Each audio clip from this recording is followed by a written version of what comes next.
ពេញក្រមុំរូបល្អសានសំគ្មានស្រី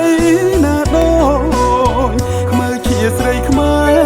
រគ្រប់លក្ខសំស្លូនប្រាជ្ញាក៏ឆ្លាតស្ដាប់ពាក្យម៉ែឪថ្ងៃនេះបនចូលឆ្នាំថ្មីបងឃើញខ្មៅស្រីអូនរៀបចំផ្ទះបងរៀនទេវតាដាក់ផ្កាថ្វាយព្រះដាំស្លរូតរែជូនម្ដាយទៅវត្តបងឃើញខ្មៅពូនភ្នំខ្សាច់រួចអូនដាក់បាតដងទឹកស្រង់ព្រះជូនងាកឃើញបងញញឹមសែនស្រស់អូនខ្មៅតែឈ្មោះសាច់សដូចសំឡី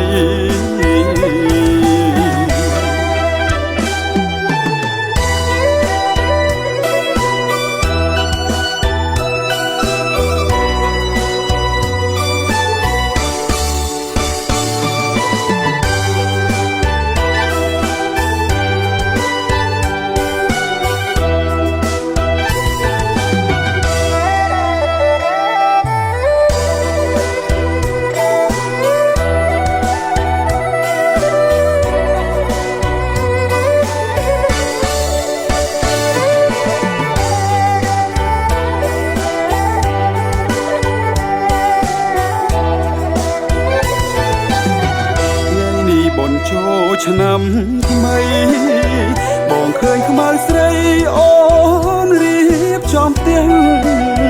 បងរៀនទេវតាដាក់ផ្កាថ្វាយព្រះដាំស្លរូតរែជូនម្ដាយទៅវត្តបងឃើញខ្មៅពូនភ្នំខ្សាច់រួចអូនដាក់បាតដងទឹកស្រង់ព្រះជូនងាកឃើញបងញញឹមសែនស្រស់អូនខ្មៅតែឈ្មោះសាច់